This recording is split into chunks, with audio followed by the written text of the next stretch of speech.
And he's just like, I'm just sick and tired of you. You gotta fix yourself. I don't know how, but, get therapy, do something. And I'm like, oh, okay. I would say in the manual that I got of things to not say when you're married, you need to fix yourself was one of those lines. Woo! What's up? This is John with the Dr. John Delony Show. Cool cats and kittens. I think I'm just going through puberty. Did my voice just crack? I think it did. Hey, that's all right. It's all right. I'm glad that you're here and that you are walking alongside us. We have a packed house out here. Not really. There's like 4 people. But it's good to see y'all too. Everybody, good to see you. If you want to be on the show, greatest mental health and marriage podcast ever. Give me a buzz. 1-844-693-3291. 1-844-693-3291 or go to johndelony.com/ask. Also, again, we're trying to put a little bit of light out into the world. The show's just got really dark all of a sudden. And by all of a sudden, I mean since we started it. And so we're trying to put some joy out into the world. So if you've had some success stories, some things that have just gone amazing. You've listened to the show and you and your husband talk differently to each other, or you are a little bit better parent. Or forget me, you found somebody else that I recommended and they have been a big help to you. Whatever it is, we want to share some success stories out there. So go to johndelony.com/ask and just put success story in the byline there. And we would love to have you on the show to talk about it. Or if you don't want to be on the show, I can just read it and that'd be fantastic. And hit the subscribe button. For God's sake, hit the button. Just kidding. I don't. All right, let's go to Molly. Let's go to Molly in San Diego. What's up, Molly? Hi, John. What are you doing? I'm just like, well, I'm talking to you for one. This has made my day because I'm freaking out because I didn't think my question would be answered. Oh, don't freak out. I'm not very good at this. Trust me, we're good. You're good. What's up? Well, so yeah, basically my question is, how do I kind of fix my marriage? I know you're just talking about that, but like, so no, basically, hold on. The way you set that up was like, I didn't think you were gonna ask my question. It's not that big a deal. I thought you were gonna ask me like, I don't know what shoes I think are cool. And you're like, how do I fix my marriage? All right, help me out a little bit. Dig in a little bit. Yeah. So basically, I've been married for 3 years. And with my husband for about 8, almost 9. And he's just frustrated. And, we've been having a lot of fights lately. And he's just like, I'm just sick and tired of you. So, like, you got to fix yourself. I don't know how, but, get therapy, do something. And I'm like, oh, okay. I would say in the manual that I got of things to not say when you're married, you need to fix yourself was one of those lines. Okay, so he's not on the phone with us, and so all I can talk to is you, and so I don't want this call to be all about him. Tell me what's happened in your marriage. Tell me what's happened in your marriage the last 3 years. So when we first got married, the pandemic hit, and then we were, it was great, and then after that, we were pregnant. And then now I have a 1-year-old baby girl. So I know he's stressed out, but then he also kind of made a side business during the pandemic. And he's also working a full-time job. It's just expensive to live in San Diego. But, no question about it. No question about it. But what does that have to do with I'm sick of you? You need to fix yourself. So basically, our fights are very repetitive. And when we got together, I gave him a list of what I want. So what I wanted was, okay, so... Did you just hand him the Spice Girl lyrics? Like you gave him a list of what I want. Well, that's incredible. When we were, I guess, courting, we were, date to marry, and that's what I wanted. I was like, I'm looking for a husband. I'm being real. I'm like, I'm not getting any younger. You're not getting any younger. So, like, is this for real? And my list was basically like, okay, my goal, and this is, I was dreaming with him, and I would say... Doesn't sound like you were dreaming with him. It sounds like you were telling him what he was going to do to be a part of your dream. He asked, so I said, okay. I know, but this is going to play, I can already tell, this is going to play into what I think your next steps are going to be, but I want you to own that. Mm-hmm. This was less about us dreaming about a future together. And this was more about you handed him a list of the things that you want. And by the way, this relationship, I'm already going to tag it with a ton of pressure because I'm dating to marry. I'm renting to own, right? I'm in this thing. I will only go out with you with an end in mind, not to get to know you, not just to find out who you are, you are a means to a thing I'm going to do. Is that fair? Yeah, that's pretty fair. And then you handed him the list. You should frame this list and you hand him the list. Okay. And so what was on this list? So basically, I just wanted like a partner that was, I guess, beside me. When I say beside me is this, I wanted us to be like a power couple, constantly on our A game, constantly getting better, improving ourselves, and then also staying in communication of like what we wanted and just, how I always see, successful marriages. I just wanted to be one of those. And that's what I told him. And I was like, I want us to keep dating. I want us to constantly, be a positive couple for also like our kids because, both of her parents are divorced and we didn't want that. So we went to marriage counseling and our pastors blessed us. And we did 2 sessions of marriage counseling because of communication is one of my biggest areas. So that's also why he's also frustrated. Yeah, you're not good at it. I can tell you right now, you're not good at it.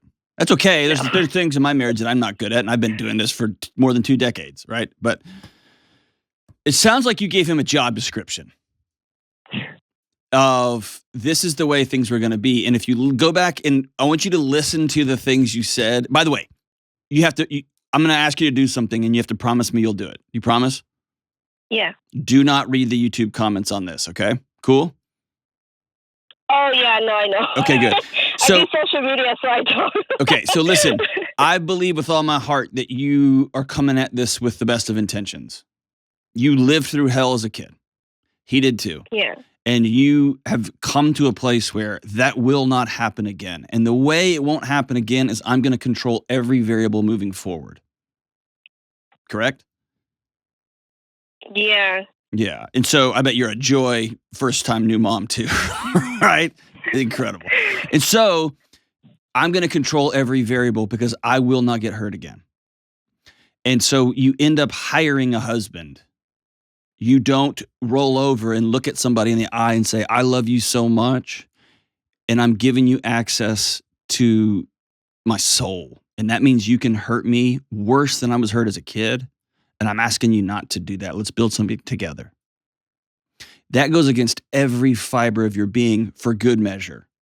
Because that happened to you when you were a kid. Because all kids they're just walking, exposed, vulnerable little creatures. And so they absorb their parents' hatred for one another and their fights and their frustration and all the drama. And so it makes perfect sense. So I'm sitting here with you. I totally get it. But I'm hearing the other side of this, which is I don't want to work here anymore. Yeah, that's what I'm getting to. And if I look at what you're describing, it sounds like you have a husband that is working his butt off to create a vision, to help create the vision for your life.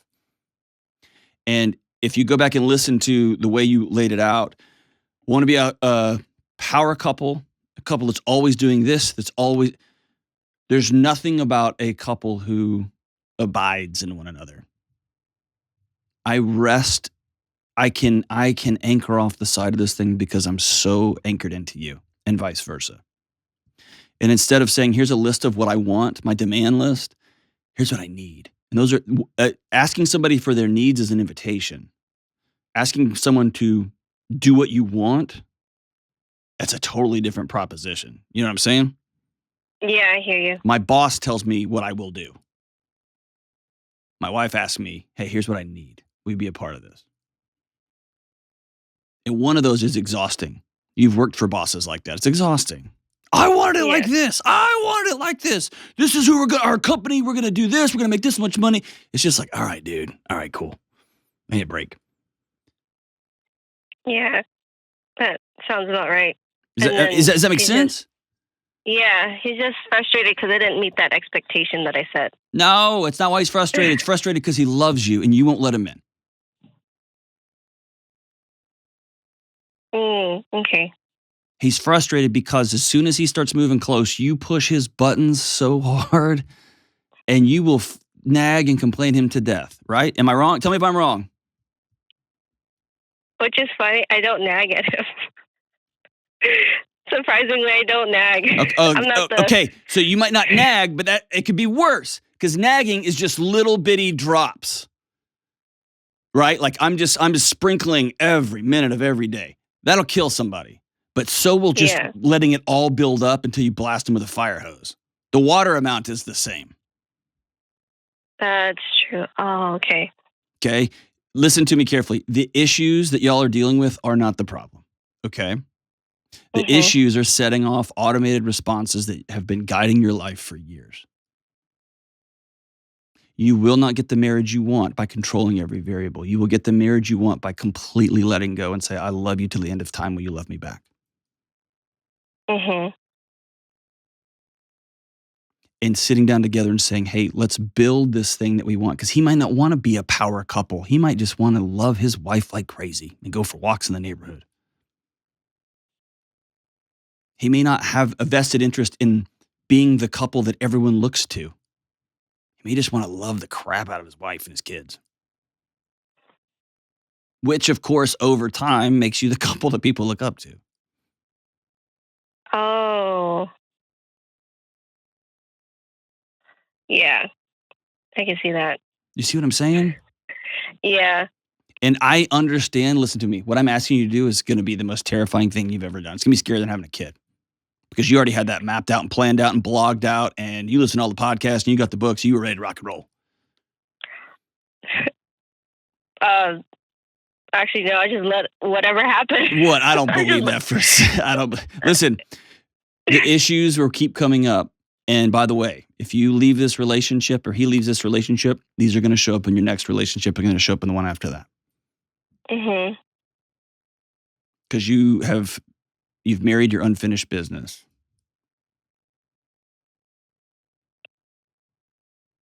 And you're gonna have to let go. Your body's still trying to ask what was so bad about you that mom and dad split up. And you're gonna show the world how freaking perfect you are. And you're not. He's not either. And that's what makes the whole thing incredible.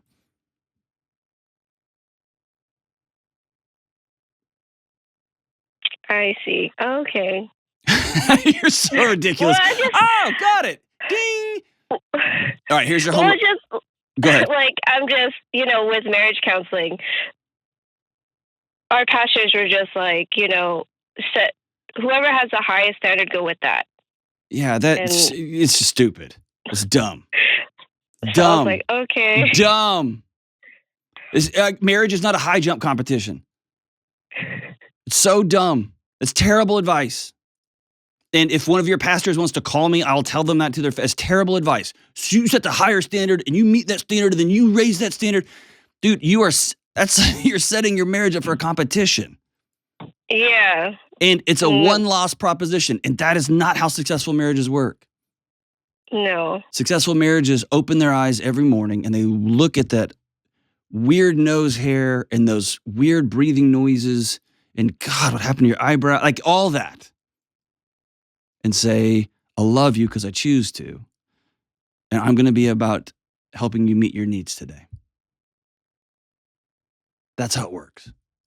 I would love for you to take your husband out and say, what I've been trying to accomplish isn't working. And I'm sorry. And by the way, I know he's not perfect. He's just not on the phone with me. Okay. Hopefully he pitches in on his part. Okay. But you got to be willing to go forward. If you can't qualify it and be like, and you can't do that. Don't do that. Cause he's got to fight you. His wall's got to come back up. Yeah. Tell him sorry and tell him, I want you to take my wants list and I want to throw that thing away and start over. What world do we want to create together? What do we want this to feel like? What do we want this to look like? What do we want our experiences to be? How can I best love you? And not, here's what I want, but here's how you can best love me, but let him go first.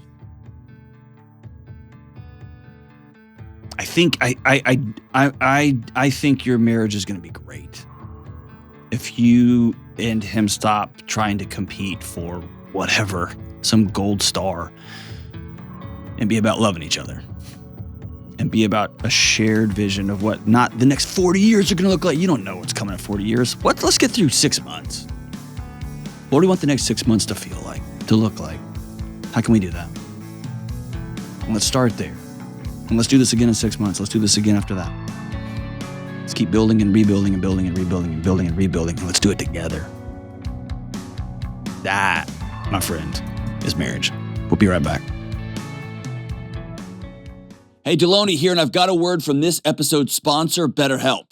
Hey, look, there's a lot of things we don't get to choose on this wild ride called life, right? The neighbor's kid learning to play trombone, weird things trending on the TikToks or whatever that is. We don't get to choose the weather. But when you realize how much you do have a choice in, it's so empowering. Check this out. You get to decide who you want to be.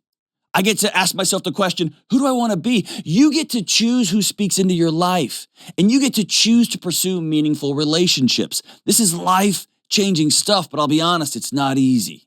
These are new skills that we all have to learn, and therapy is a great place to practice these new skills, and that's why I love BetterHelp. BetterHelp is affordable online therapy that can match you with a therapist quickly, and it lets you switch anytime to make sure it's the right fit. And just like in-person therapy, it can help equip you with the tools you need to work towards being who you want to be. Because you don't just have to let life happen to you, you can take it head on. So visit betterhelp.com/Delony today to get 10% off your first month. That's BetterHelp, HELP.com/Delony. All right, we're back. Let's go to Tejas. Let's go to talk to Jacob in San Antonio. What's up, Jacob? Not much. How you doing, John? I'm doing dope on a rope, man. What's up? How are you? Oh, not much. Could be a little better. I kind of overindulged on Sour Patch Kids and chocolate chip cookies last night. Listen, homie. Listen. Same team, man. Same team. Hey, listen. Hey, okay, totally aside. I turned in my final book draft at 1 a.m. on Friday morning. It was due at midnight. I was an hour late. Listen, I got on a scale. It was not, dude. I had a trash bag behind me. I looked at it after I hit send. It is the most disturbing trash can. It's filled with candy wrappers. It's absurd. And so, listen, I'm detoxing right now, not in one of those, like, got me a special lemon ginger tea, none of that bull crap, but like, I'm working hard now, man, to clean my soul up. So my heart is with you, brother Jacob. You feel like that swollen, like, just Stay Puft Marshmallow, like you just feel all, right? Yes, dude, exactly. I know it. But they're so good. They're so good. Okay, what's up? I know, right? What's up? Oh, okay, so on the 20th, y'all did a Facts of Your Friends about alcohol. And I've been kind of struggling with that, and I am 15 days now. Hey, dude, way to go. So, and it's not a long time, but it feels like it to me. No, you don't get to do that on the show. 15 days, man. Is that a win? Yeah, it is. That's a win. We're going to celebrate it. We're not going to minimize it. We're not going to compare it to somebody else's 10-year token. We're going to say, hell yeah, 15 days. Way to go, man. Good for you. I appreciate that. Okay. So I'm just wondering where to go now. I find myself kind of struggling. I've been working out pretty much every day. I'm trying to find things to kill time. No. And I don't. No. Jacob, your life is not something to kill. Okay. Time. I was just listening to a conversation with Peter Tia and Rick Elias. It was a beautiful conversation. And I think it was Rick that brought up, if we had to every morning deposit money for the day's time, we would spend it very, very differently, our time. But we just throw it away. We waste it. We sit on the toilet for 5 hours. We play stupid video games. We just waste it.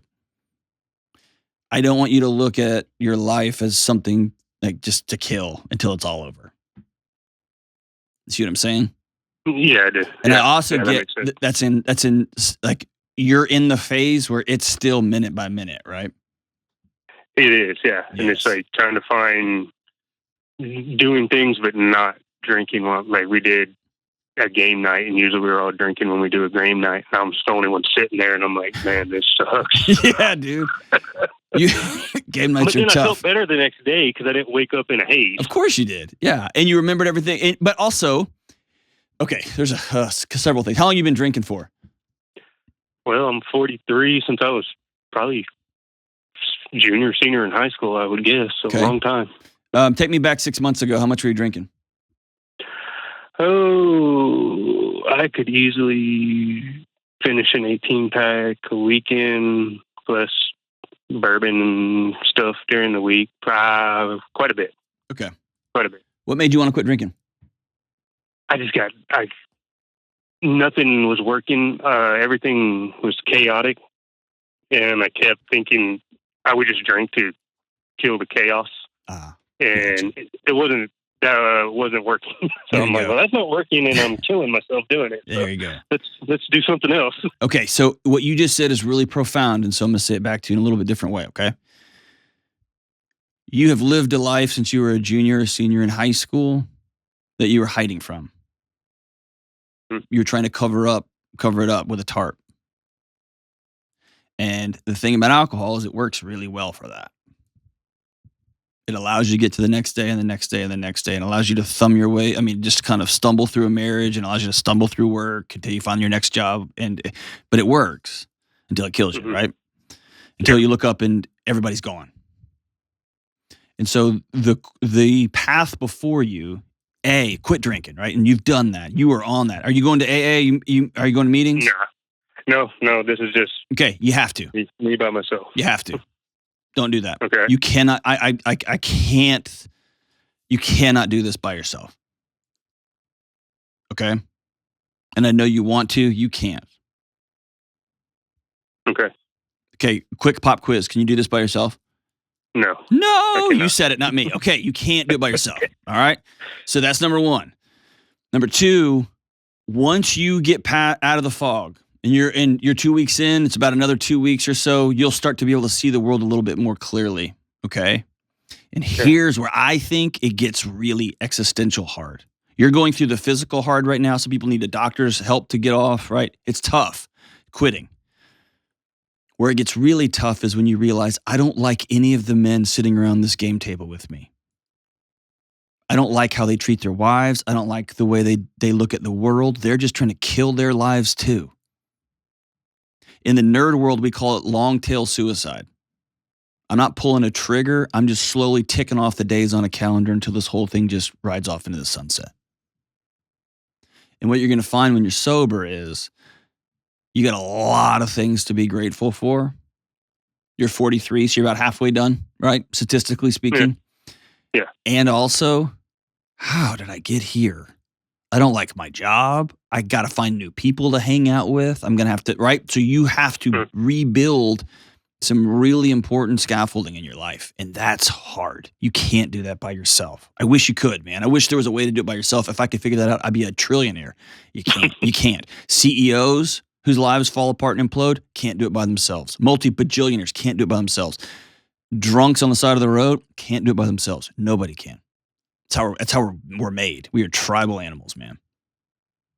And so what you're going to have to do is stop. Don't just go to another thing that puts a tarp over your life that just maybe kills you a little bit slower than the alcohol was starting to kill you. Mm-hmm. Let's get with a group of people so we can pull the tarp completely off our life and look at what we got. And then let's start building the life that we want. Okay. See what I'm saying? And that's like, that sounds crazy, doesn't it? Yeah. You've never even considered that. No. So, dude, this is your Independence Day at 43 years of age. And it's both liberating and freeing, and freedom is also terrifying. Yeah, it is. You know, it's scary, huh? Yeah, it's just kind of going into the unknown. Yeah, And that's the part they didn't tell us when we were kids, is when you get to be adults, it's all unknown. Every adult I know is just making it up as we go. Yeah. And if you got real smart kids, they'll call you on it. Kids are way too smart. Yeah, exactly. How many kids you got? 3. 20, 25, 20, and 14. Are they still within your area? They still in San Antonio area? Yeah, my 2 daughters live with me, with a 14 and 20-year-old. 20-year-old's in college, but living at home. And then my son, he lives out with his wife in New Mexico. Okay. I would love to see you plan an intentional meeting with your son. Mm-hmm. Y'all meet in Lubbock, and I want you to sit down and look him in the eye and say, I had this and this and this happen when I was a kid. And I've spent the last 25 years running from it. And because I was running, you as a little boy were always wondering where daddy was, even though when I was sitting right next to you on the couch, and I'm sorry. All that changes today. Mm-hmm. And I want you to put your hands on his 25-year-old face, and he's going to freak out. Yeah, he will. I want you to look him in the eye and say, I love you, and I'm going to say it every day for the rest of my life, whether you hear it or not.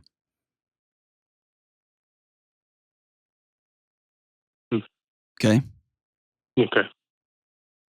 And I want you to be honest with him and tell him that you're in a group, you're getting sober, and that you are damn well determined to live the back half of your life with a reckless abandon where you're going to love and be connected with people and you're going to go on adventures, because I'm freaking Jacob from San Antonio, dude. I can't. How does that sound?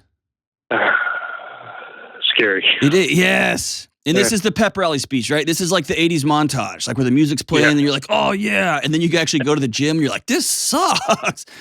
Like Sylvester Stallone made it look so great. It's not. It's awful. It's cold, right? Yeah. So the path forward is hard, man. It's hard. That's why, again, you can't do it by yourself. Mm-hmm. But at some point, if you go to like a 12-step group or some group, you're going to have to go make amends. You're going to have to go look people in the eye that you realize, I did my best. I did my best stuff. I provided for them. I made sure they had food. I made sure they had shoes. And that's all really important. That's noble. That's part of the deal. But I withheld me. I'm not doing that anymore. And what you're going to find in that process, my brother, is a ton of healing. A ton of healing, because I promise you miss him too.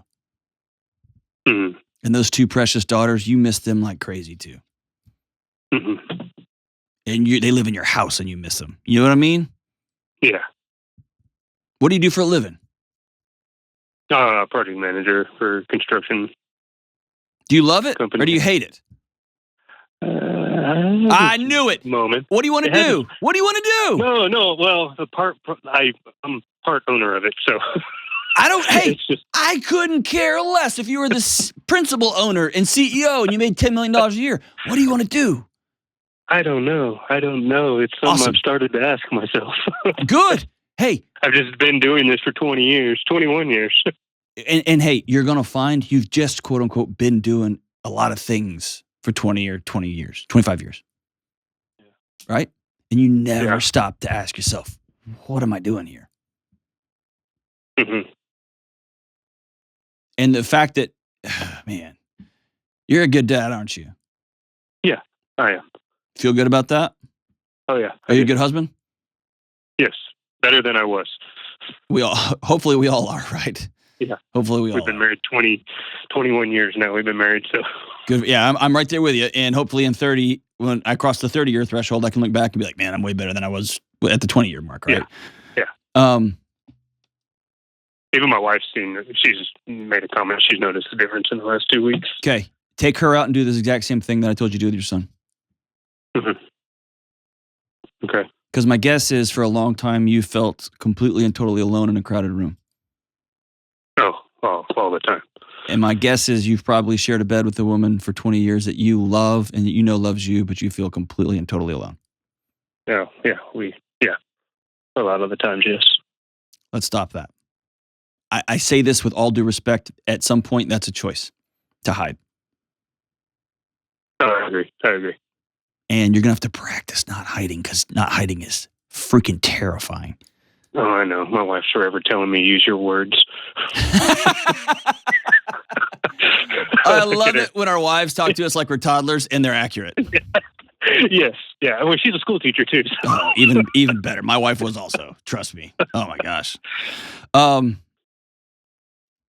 The idea that you are unshackled now, you should feel terrified by that. And I don't want that to freak you out. And anytime you feel scared about the unknown, scared about vulnerability, scared about driving to meet with your son and hold him by his face and tell him that you love him and hug him so hard that his ribs hurt, your body will be terrified that whole way. So I'm telling you that to norm it. It's to be expected. It's the same as when you go in for knee surgery. They say, hey, the next 6 months after, that's going to be hard. And you go, okay, I'm going to do it anyway because it's right. Does that make sense? Yeah. Most people, when they're getting sober, they experience this pain, this relational pain, this boredom you're talking about, and they think that they are somehow, it's confirming that they were broken, and they always have been, and it's easy to go back to the thing that made them feel okay, which is alcohol, in your case. Mm. If you don't replace it with a destination, here's where we're going with purpose, you're just going to move your addiction. Right? You're going to find yourself down some pornography rabbit hole, or you're going to be working 180 hours a week under the guise of quote unquote, they need me. And really it's just you hiding from your family and from people who know you and love you. Okay. The goal here is to create a life, create an ability to look in the mirror and say, I'm worth not hiding. Because I'm freaking Jacob from San Antonio and I'm loved and I love other people. That's what healing looks like.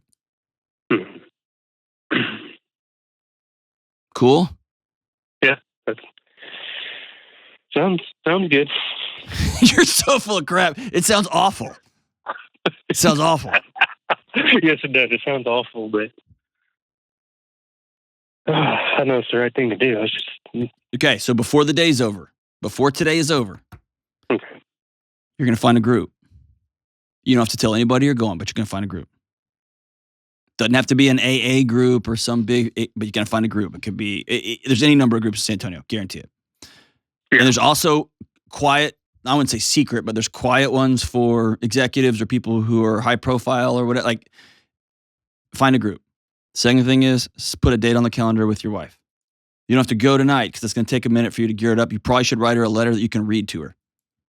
Okay. The third is get on the calendar with your son. Put it on the calendar. Do not bail on it. Is that cool? That's cool. It's been one of my great life honors to talk to you, man. You're a brave, strong man. It's awesome. And I'll be with you any way you'll invite me in. I'm here, dude. Call me anytime you want. Shoot me emails if you want. And I'll walk alongside you as you completely transform your life. I want you to hang on the phone. I'm going to send you a copy of Own Your Past, Change Your Future, the book. And I'm going to send you some conversation cards for your daughters and for you and your wife. Because we're going to practice just hanging out.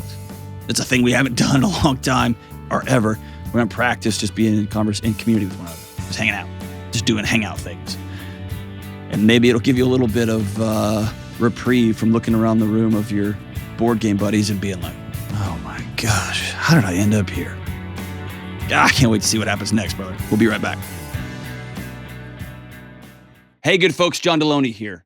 I feel like I fell through a glitch in the Matrix. This is my job. I get to have this show, do this show, walk alongside each one of you as a career. This is what I do, and I have a blast doing it. And me and the team, we're so thankful for all of you for being a part of our show. Whether you're one of the original 17 or you're one of the millions that's come since then, we are so grateful for you, and we want to put together the best possible show that we can. So if you're one of the originals or if you're brand new, we want your feedback.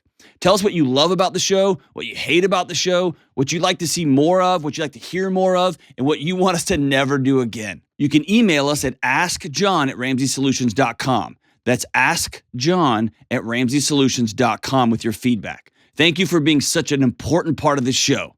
Rock on. All right, let's go to Mel in San Francisco, California. What's up, Mel?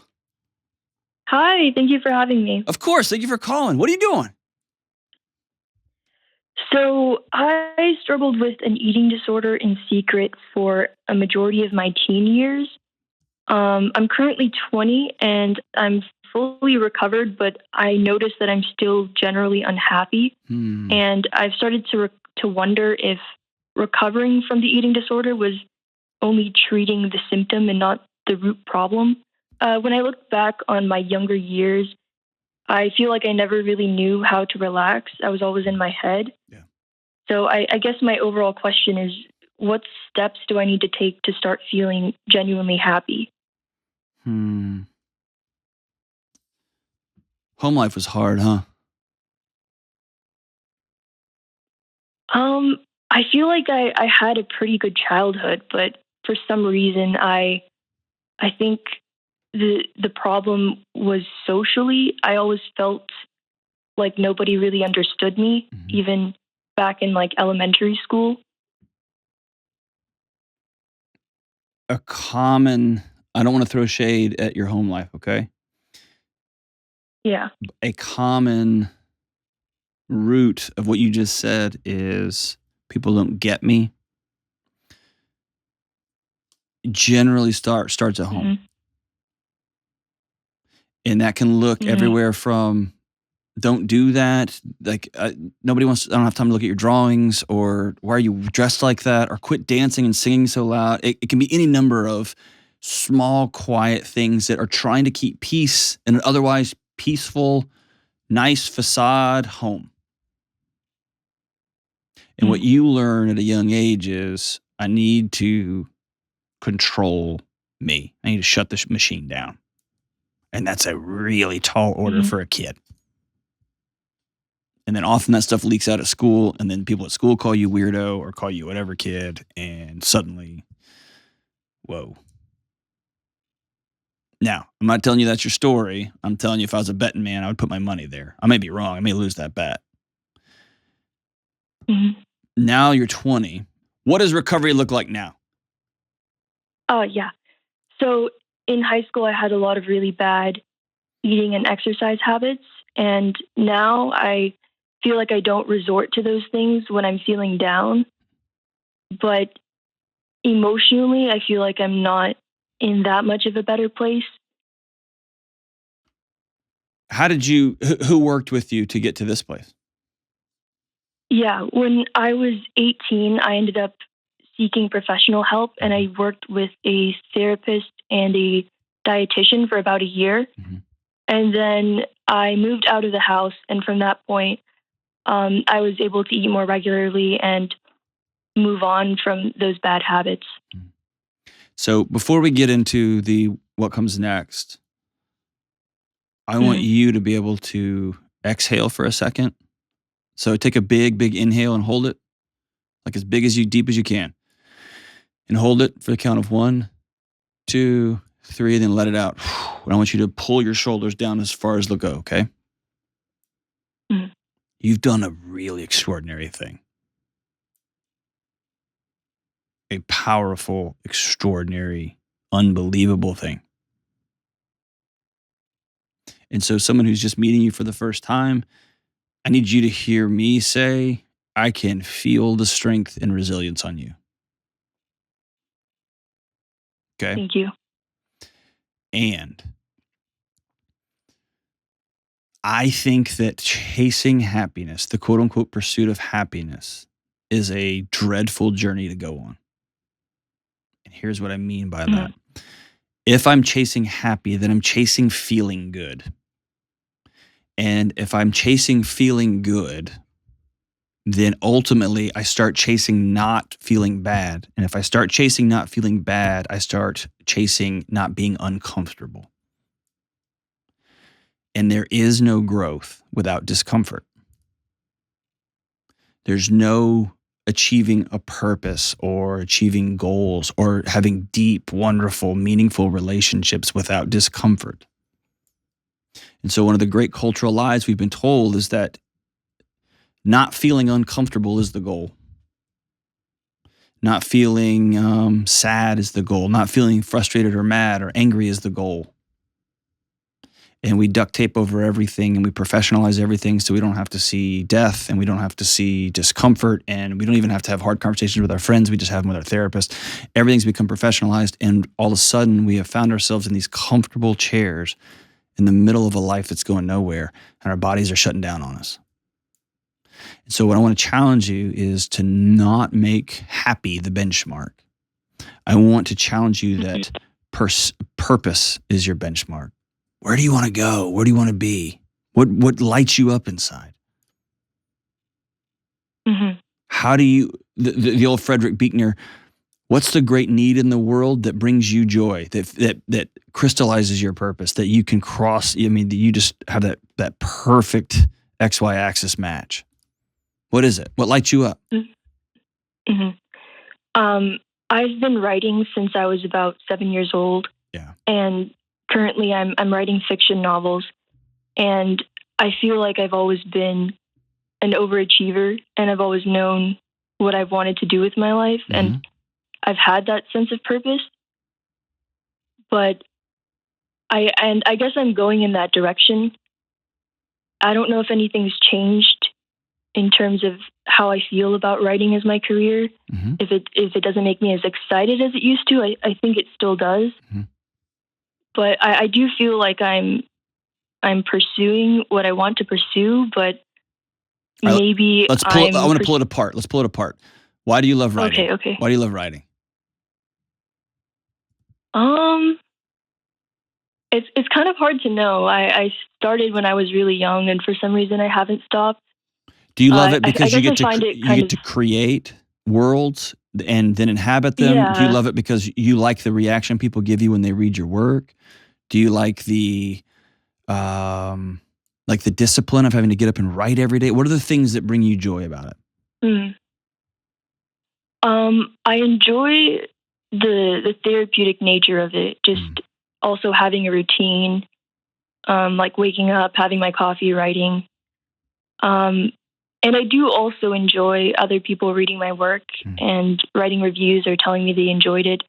I do think that if I was not sharing my work, I probably wouldn't be writing. So that's a very big thing for me. I love that.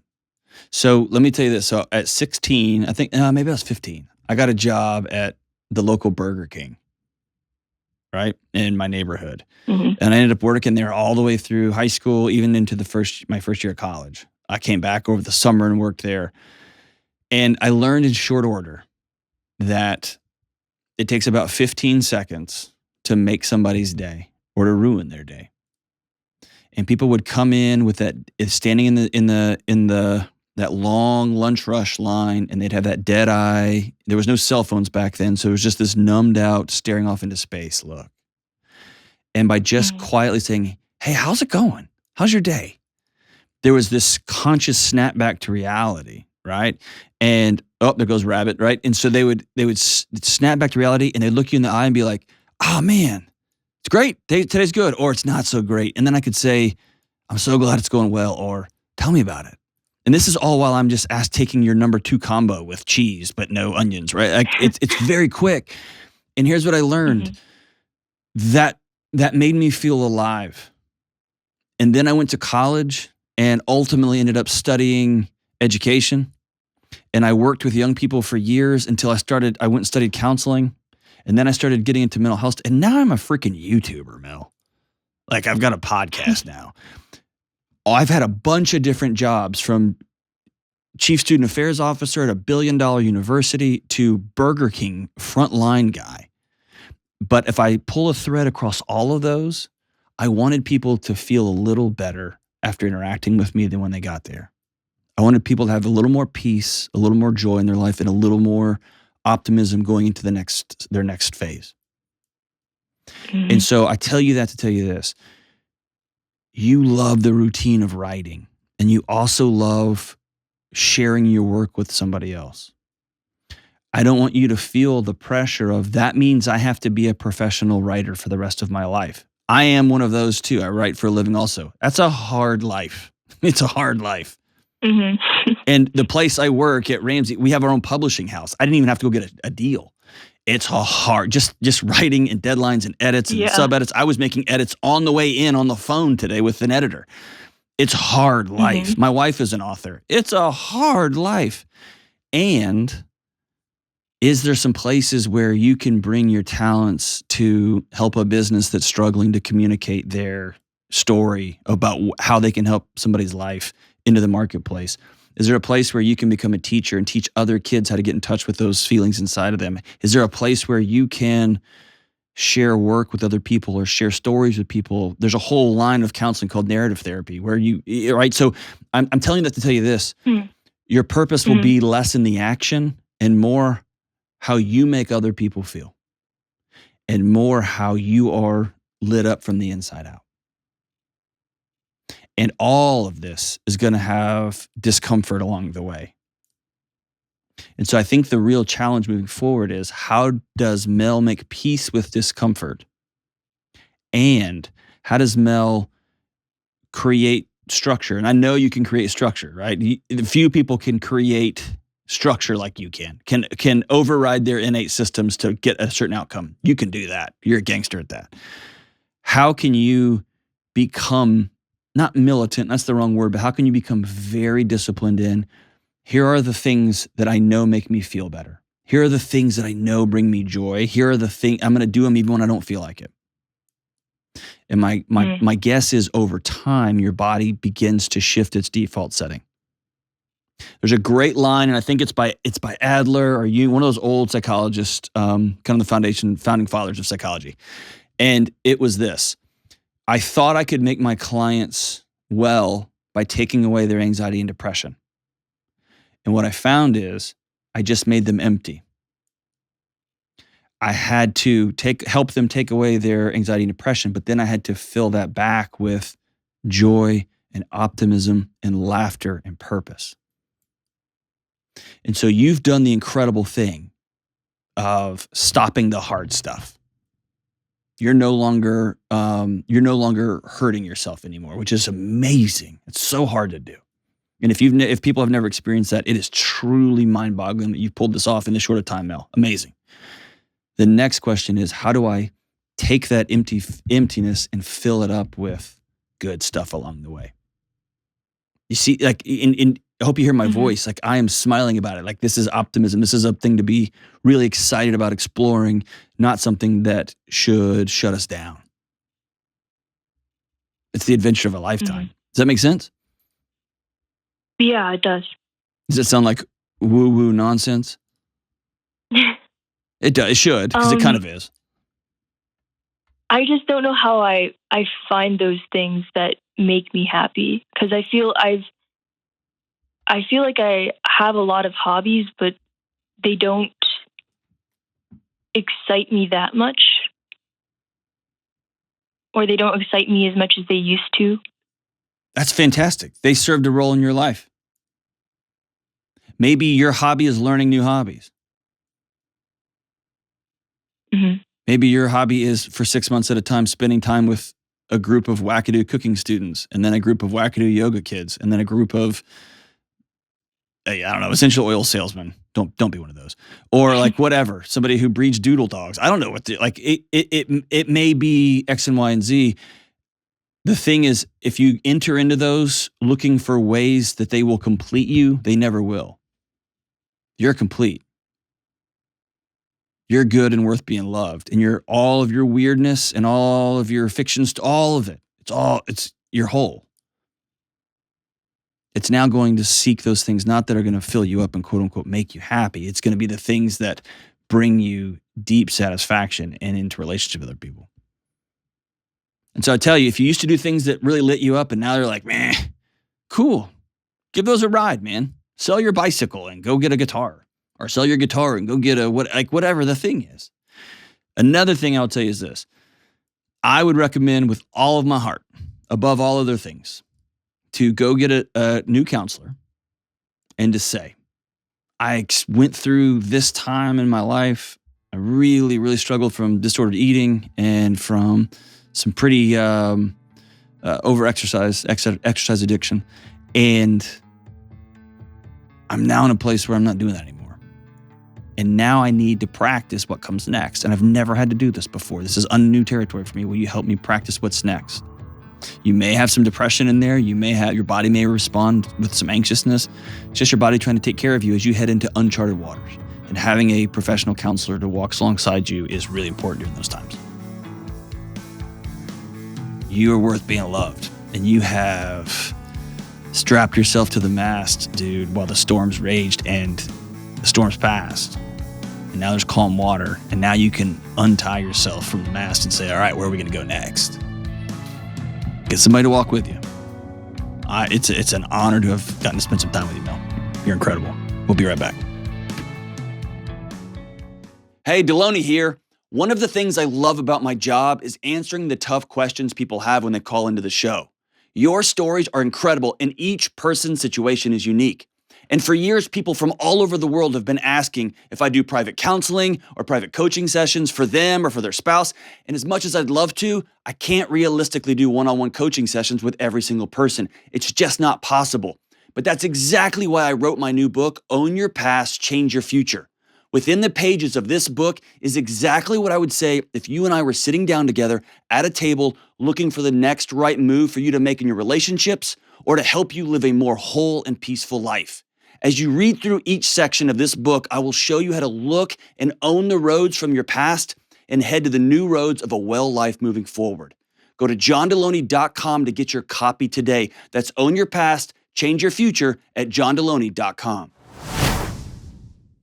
All right, we are back. As we wrap up today's show, this is I don't know. Y'all don't know this, and I'm kind of blowing her cover on this. Kelly won a poetry contest in college. She was really proud of it, and ultimately she sold this poem to this group of unknown British women. At the time, they were called the Sugar Girls, and they ultimately changed their name to the Spice Girls. And so they wrote this amazing song. Turns out they didn't write it. Kelly did. And so this is from the depths of her poetic soul. When Kelly reaches deep, this is what she comes up with. The song's called Wannabe. Yo, I'll tell you what I want, what I really, really want. So tell me what you want, what you really, really want. I'll tell you what I want, what I really, really want. So tell me what you want, what you really, really want. I wanna really, really, really wanna zigzag. If that doesn't move your soul, call a therapist now. It's Kelly going deep. Kelly going deep. We'll see you soon.